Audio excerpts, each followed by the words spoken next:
My family expects me to leave my child and move across the country to care for my mother, while my addicted brother faces no responsibility. My mother is disabled due to a neurological illness. She was diagnosed in her late 30s, and I remember her mostly as being sick and needing help. I used to really look up to her as Supermom, who could overcome any obstacle. That was until my father died.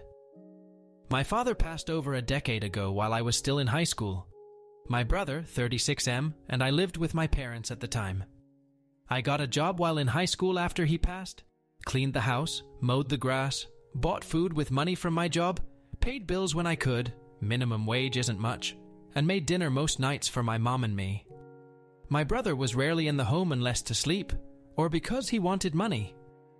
Over the years, my brother has been in and out of prison dozens and dozens of times for everything from drunk driving to drug possession to stealing from our mother to assault. He is currently incarcerated. No one mentions him or expects anything of him, except my mother, who, in violation of a court order for her own protection that she herself asked for, sends him money and speaks to him weekly as well as sends letters. Back to my father's death, a 7-month bout with illness. Nearly 2 years after my father passed, I graduated high school and left for college out of state. I would send my mom money while in college, and I distinctly remember, for instance, using my stipend I received in December to buy my mother and brother Christmas gifts because I knew they wouldn't have anything if I didn't. No one reciprocated, but I didn't expect it. Honestly, I didn't care either until it became a pattern over the next decade. That particular Christmas, barely 18 years old, and I was scraping together pennies to buy a cheap fridge after I came home on winter break with gifts only to realize there was no food in the house. My brother, in a drug-fueled rage, tore down the Christmas tree I had bought and decorated and threatened to kill himself unless I gave him money because no one loved him, and it would prove that I cared. It is important to note, even at this time, my mother continued to let my now felon brother back into home. I'll try to skip through the college and graduate studies years, but suffice it to say, I met my now husband, and I spent less and less time at home. When I was home, or when my husband and I visited, it was as follows: clean my mom's home, buy my mom food, cook for my mom, take care of my mom.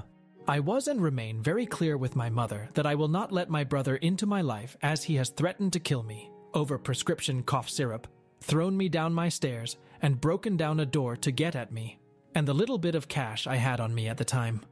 I have no doubt he would try to hurt my child, my husband, or me to get what he wants. He has told me he will find me and he get me for his perception that I have wronged him for not giving him money, and I have zero contact with him. I have blocked all numbers that have any correlation to him, including friends he has called from outside prison. Note: my mother let him get my number off her phone. I have told me mother for years that I cannot have my brother in my life until he at least goes 1 year drug-free. To date, he's been unable to do so. He has stolen tens of thousands of dollars from her. She always says she won't let him back in her house, but she in the end forgives him, and the cycle repeats. Next year, when he's released again, she has told me under no uncertain terms that he won't live with her, but she admits she remains in contact, sends him money, and thinks this is the devil in him that makes him a drug addict. He will move back in. I have offered to help my mom move closer to me, as I live many states away. My husband and I even had a realtor come out and start the process of listing our home so we could find a home with space for my mom. My only condition was that she not bring my brother into my son's life. She has adamantly refused same. She has also refused to look at assisted living facilities, even though I reached out on my own accord and found great recommendations from her doctors. Now that she had surgery this week, I have had family come out of the woodwork. Honestly, I am resentful of this. I've had people who can't even send me a reciprocal Christmas card tell me that I am neglecting my mother by refusing to take time off work and travel to her to take care of her. They do not care that I don't have the vacation days and would likely lose my job. One even stated that I wouldn't care about putting groceries on my table. I wouldn't work for an employer like that. Easy words to say. Tell that to my hungry toddler. They have said, "Who do you think cared for you as a baby?" And honestly, this one gets to me. Sometimes you have to learn to deal with life. You can't just ignore it. Because dealing with life includes losing my job, Moving away from my toddler in his formative years and caring for my mother, I guess? You can probably tell at this point that I am fed up.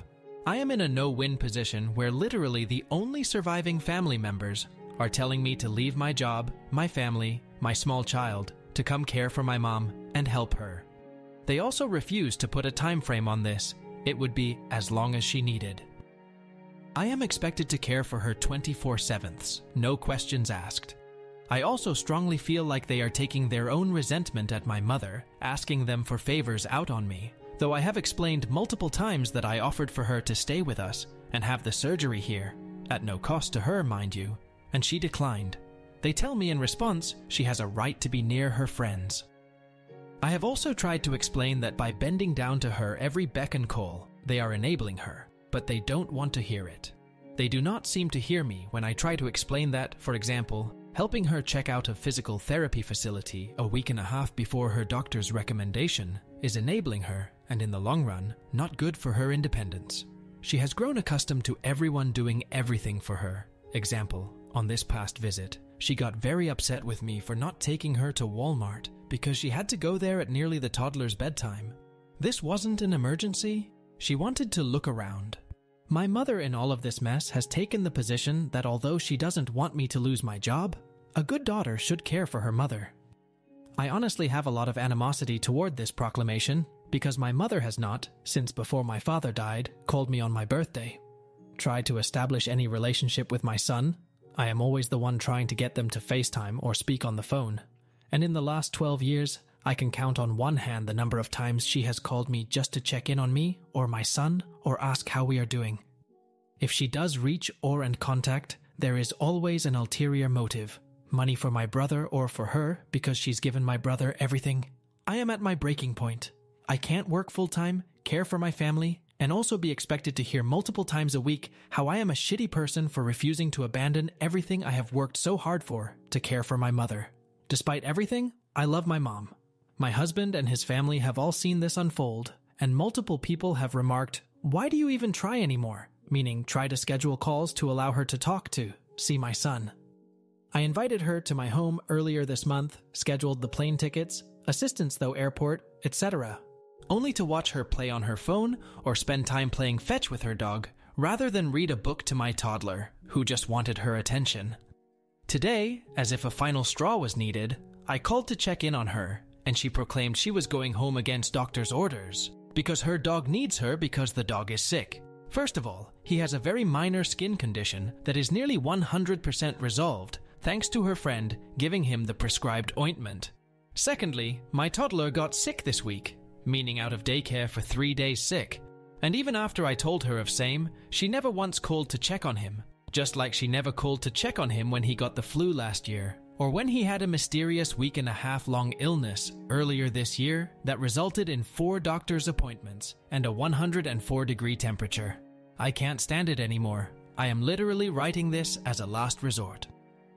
My husband is saying to go no contact with everyone. This is all the family I have left, except one aunt on my father's side, because he sees me crying when the hurtful comments roll in and the guilt trips. He sees me trying to hide it from my child. But then I feel like I am giving them what they want, right? Look at Little Miss Potato, such a crappy human being, and so inept at dealing with life, she just chose to ignore all of us. But I can't spend my days defending myself to extended family members I have seen in over a decade, or in some cases, over 2 decades. Nothing I say is good enough, and nothing I say ever will be. Edit. There were a few recurring questions. 1. I am not covered under the FMLA. My employer is not large enough, and my state offers no comparable law. I have 1 vacation day left due my son getting sick earlier this year. My husband gets nearly triple the days off than me and has taken off many more days to care for him. All in all, I don't want to lose my job or find another one. It's a good job, just one confined by the limits of being a small company. 2. She has refused, moving in with me by either my husband and I building a mother-in-suite or moving to bigger home. Any assisted care facilities or nursing homes, moving closer. She has flip-flopped on whether she will allow home care, but contradicts herself on this point, telling me insert name can help her if she needs anything, or she has friends she can call, or most common, that she does fine and can care for herself. She wants assistance, but only when she wants it, and only on her own terms. 3. She told me she will not cut ties with my brother.